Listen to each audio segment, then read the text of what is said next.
Selamat datang di acara Self Freedom. Hari ini kita akan membahas salah satu fenomena psikologi mengenai apa sih itu people pleaser. Ya, betul sekali. Hari ini kita mengobrol dengan narasumber kita yang akan memberikan pandangan berbeda terhadap people pleaser ini. Baiklah, mari kita sambut. Halo semuanya. Hai. Baiklah, sebelum kita masuk ke dalam topik ini, kita saudara boleh memperkenalkan diri terlebih dahulu. Jadi semua perkenalkan nama saya Christian Dimalo dan seperti saya itu. Hai Kak Tito. Saya merupakan mahasiswa psikologi. Nah, di sini udah ada Kak Tito nih. Kak Tito, saya mau bertanya nih sedikit tentang people pleaser. Menurut Kak Tito sendiri, apa sih people pleaser? Apa sih people pleaser itu? Jadi people pleaser itu adalah sifat seseorang yang ingin menyenangkan hati orang lain tanpa dia memikirkan kebutuhannya sendiri, dan dia itu ingin dicintai oleh orang-orang yang ada di sekitarnya. Menarik. Jadi bisa dibilang people pleaser ini adalah cenderung orang-orang yang susah untuk berkata tidak. Ya betul, karena dia selalu ingin menyenangkan orang lain, dia sampai lupa kepada dirinya sendiri. Jadi people pleaser ini bisa mengalami kelelahan emosional dan kehilangan jati diri mereka, dan mereka serta stres dan juga ditekan. Nah, Kak Tito, people pleaser ini kan punya ciri-ciri sendiri nih. Nah, menurut Kak Tito nih, apa sih ciri-ciri dari people pleaser ini? Karena teman-teman kita di rumah nih pengen tahu apakah mereka tuh punya people pleaser dalam diri mereka seperti itu. Untuk ciri-cirinya sendiri itu mungkin pertama, sulit untuk menolak permintaan dari orang lain, terus selalu ingin mencari persetujuan dari orang lain, dan tidak bisa memenuhi harapan atau ekspektasi dari orang lain. Dan juga tentu saja ini tidak buruk, tetapi dalam jangka yang lama mungkin kayak merasa melelahkan mungkin. Ya, baiklah. Menurut Kak sendiri, bagaimana dampak dari people pleaser ini? Nah, untuk dampak sendiri, pertama itu pada stres dan kecemasan, karena people pleaser itu sering merasa tertekan untuk memenuhi harapan atau ekspektasi dari orang lain. Jadi dia yang menyebabkan stres dan juga gangguan kecemasan yang tinggi begitu. Nah, menurut Kak Tito nih, bagaimana sih cara berhenti untuk menjadi seorang people pleaser tersebut? Untuk cara berhentinya ya, pertama itu mungkin berlatih untuk bisa berkata tidak kepada orang lain. Oh iya. Sekarang kita akan berbicara dengan seorang yang benar-benar mengalami hal ini. Mana kita sambut. Hai.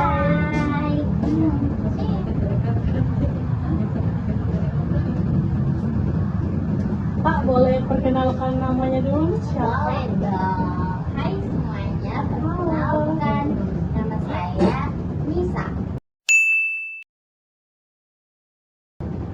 Saya seorang yang menurut saya merupakan people pleaser ya di kehidupan saya sehari-harinya. Nah, sekarang kita sama Kanisa nih. Hai Kanisa. Halo. Nah, sekarang kita ingin mendengar langsung dari seorang people pleaser tersebut. Nah, menurut kakak ini, kenapa kakak bisa menganggap diri kakak itu seorang people pleaser?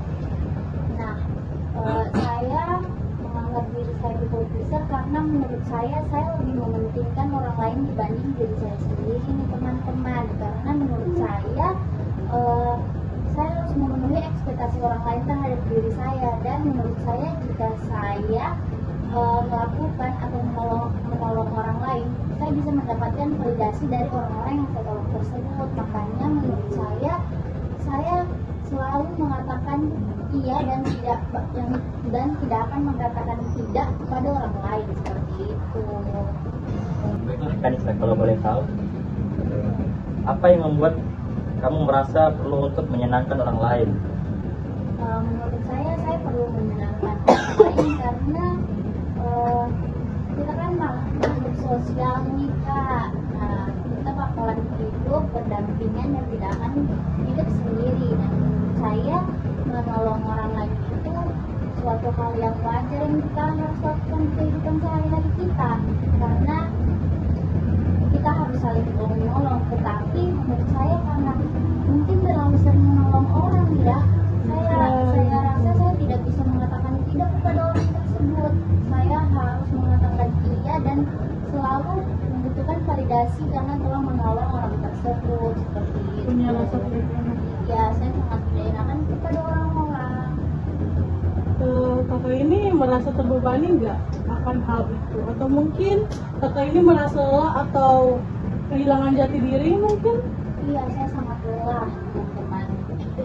Karena menurut saya, karena sehari-hari mungkin tidak bisa mengatakan tidak kepada orang-orang, saya kehilangan jati diri saya karena saya lebih mementingkan orang lain dibanding apa yang saya butuhkan untuk diri saya sendiri seperti itu.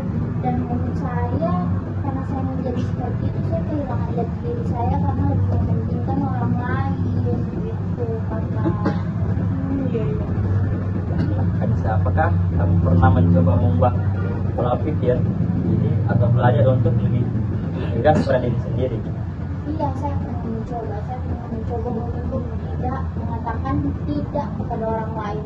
Tapi kan karena people pleaser itu adalah keseharian yang menurut saya sehari-hari itu saya selalu menolong orang lain, orang lain itu selalu membutuhkan saya. Iya. Makanya menurut saya tidak mudah untuk lepas dari people pleaser tersebut karena itu sudah menjadi suatu kebiasaan untuk saya menolong orang lain, dan menurut saya itu sangat melelahkan karena itu terbebani sekali kepada diri saya. Menurut saya membutuhkan waktu juga untuk sendiri, bukan untuk menolong orang lain terus-terusan seperti itu.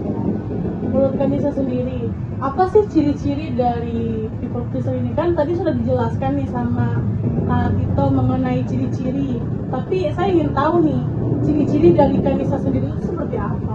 Kalau saya sih nggak banyak ya teman-teman. Menurut saya yang pertama itu susah mengatakan tidak kepada orang lain. Nah, karena kita sulit untuk mengatakan tidak, jadi orang lain itu kayak semena-mena terhadap diri kita. Kayak orang lain itu selalu yang kayak, wah saya ke dia saja karena dia tidak bakalan mengatakan tidak kepada saya. Nah, seperti itu. Dan menurut saya ciri-ciri lainnya itu karena kebiasaan mengatakan iya dan ketidakenakan kita. Terima kasih banyak nih Kanisa sudah berbagi pengalaman Kanisa ini. Nah, semoga Kanisa dapat pendengar yang baik ya, tanpa harus menceritakan dia seperti itulah. Semoga saja Kanisa. Nah, people pleaser ini teman-teman adalah seorang yang cenderung nih menempatkan kebahagiaan di atas kebahagiaan orang lain. Mereka itu egois terhadap diri mereka sendiri gitu. Mereka tidak peduli sama diri mereka sendiri, tapi mereka peduli sama orang lain. Lebih mengutamakan orang lain lah, pada dasarnya seperti itu. Jadi menurut saya, utamakan dulu diri kalian sebelum mengutamakan orang lain. Jangan sekali-sekali egois terhadap diri sendiri itu boleh sekali teman-teman. Jangan kita mengutamakan orang lain dulu baru kita sendiri gitu. Karena kita juga butuh kebahagiaan teman-teman. Sekian dari saya. Saya Aliflan Fadila dan teman saya Aktif. Kami pamit undur diri. Bye bye.